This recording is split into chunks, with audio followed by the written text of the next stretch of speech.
So great. So we're on for a new episode of Italy In and Out. Today we have Maria with us. Ciao Maria, how are you? Ciao. How's Spain? Are you? Yeah, it's cold at the moment,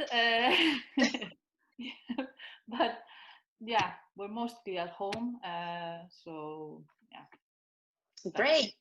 So Maria, just to start, tell us something about yourself. Where do you live? You're based in Spain, but you can tell us exactly where and what do you do for work? Yeah, well, I'm from Galicia, which is in the northwest of Spain.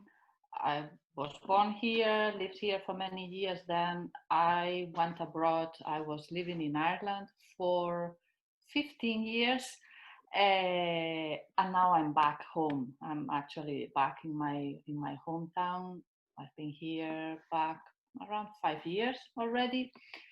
And I teach Spanish. Basically, I started teaching Spanish. I had actually trained as an English teacher and went to Ireland to improve my English, but I had to teach Spanish there. The program I was in, they sent us to schools to, teach Spanish. And I really liked it, so I changed to Spanish. And I was teaching there for all those years. And now I'm back. Now I teach basically online. And I'm focusing on people who want to do the Camino de Santiago, which, Santiago is it's actually quite close to where I live. And I found in Ireland many people who wanted to learn Spanish. That was their motivation, because they wanted to do the Camino, or they had already gone, didn't have any Spanish, and felt very frustrated that they couldn't communicate well. So yeah, that was how the idea, started. Okay, it was born. Yeah. Okay. But we get quite interesting about your expat experience in Ireland, because you spent actually 15 years there, and it's a long time. So wow. Okay. Didn't you feel there at home? Sorry? Didn't you feel there at home? Because you lived there like for 15 years, then you Yeah. back. So how was it? In a way, yes, because okay, I'm like, you just have to be happy wherever you are, try to make the most of what you have. But on the other hand, I wasn't from there, so I didn't have any family there. Then I met my husband, but he's not Irish either, so he didn't have any family there either. And then, we had kids. So it was like, okay, quality of life, we thought, is better in Spain. The weather, even if we live in the rainy part of Spain, but it's still less rainy than Ireland. And also, to give our kids the chance to grow up, have more interaction with the family, grandparents, cousins, all that kind of family life that, it's common in Spain and Italy, but not so much.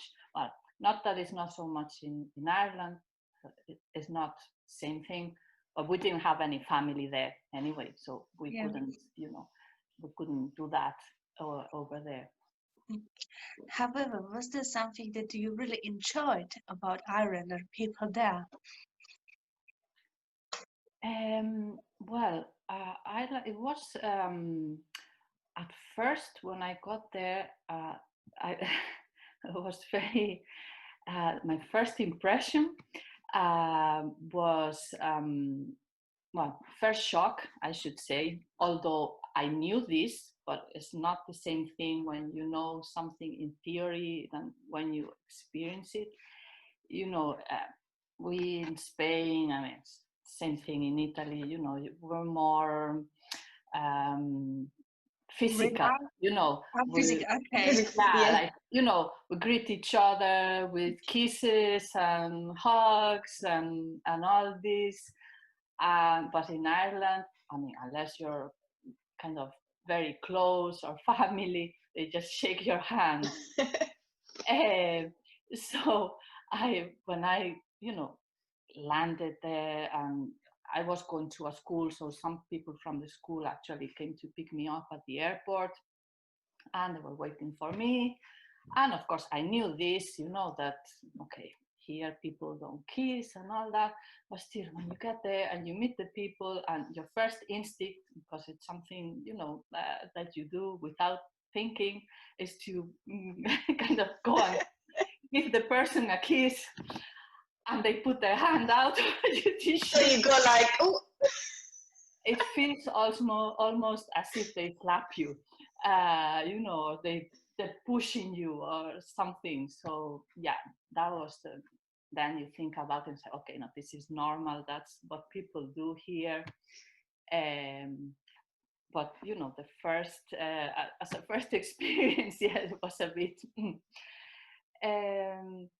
Then you see, I mean, in some aspects, maybe were a bit similar. Some other aspects, I was talking earlier about the family life. I think much more family oriented in Spain. I think in that respect, you know, Spain and Italy are more similar.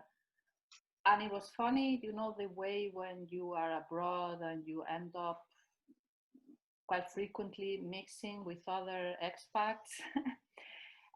We tended to get together with other Spaniards and Italians. So we see, like, I suppose because, you know, we had more in common than someone else from another nationality, you know. Okay. Is there anything particular you struggled with? Because you said you missed your family because you moved there by yourself. Is there anything else that you found hard to get adjusted to the Irish culture? Yeah, at first, the first year, the weather was a big issue for me. People say, oh, you must be used to this kind of weather because you're from Galicia and it's rainy. But I mean, it's not the same. It doesn't rain as much. It doesn't get as cold here as it does in Ireland. And also, the days are longer here than in Ireland. So, for instance, in the winter, maybe it could get dark by 4:30 p.m. It could be completely dark. Whereas here, you know, it wouldn't get dark till at least 6:30. And those couple of hours make a huge difference.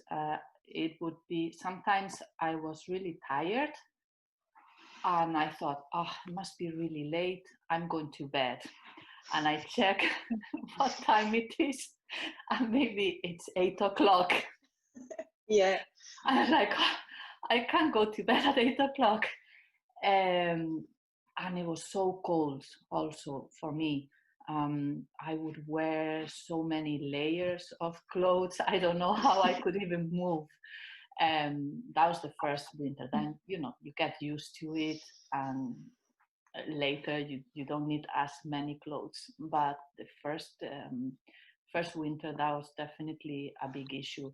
So it made me also, you know, like no energy. I was eating a lot of sweets, so either something sweet or something very salty, like maybe crisps. So I was craving those two things all the time. And I still lost weight. Oh, wow. Wow. Yes. But it was hard, that part, especially during the first year, the first winter. Then you get used to it, and it's not so bad. Then yes, I mean, it's different. You know, in Spain the main meal is lunch. over there, lunch is just like what, a sandwich or something like that. You eat anywhere, you know. So that's, yeah, well, it wasn't too bad, but it was something different, definitely. Something I missed also is what we have in Spain after, you know, especially if you're meeting with family, friends. After you finish, you still stay sitting at the table, chatting, you know, stay there for hours, talking and this and that. And I found that, you know, missing too. I remember on one occasion that I went to have lunch with some students, you know, at the end of the course. Said, okay, oh, let's go together, have lunch together. Great. We had lunch. It's like everybody finished eating, and they were like, okay, bye-bye, we're finished. And I was like, what? Are we going already? You know, little things like that. Yeah. Okay, but now we are back in Spain when you can enjoy it at the fullest, I guess. Yeah, well, not right now, because you know this year is a bit special. Yeah, this year is quite particular. Yeah, actually, this is what I was wondering, because you know every country has its like a kind of bizarre rules, let's call it like that. So, what are the strange rules in Spain right now? Well, I'm not sure about strange per se. I mean, there are rules that they cannot really be enforced, or that they don't make sense. Like, problem with Spain is we kind of, because the different regions, they have their own government and they have certain freedom to set their own rules. So the rules here where I am are not, it's not that they might not be, they're not the same as the rules they have, let's say, in Madrid or in some other part of Spain. But anyway, we can't travel, so it doesn't matter. We don't have to worry about that.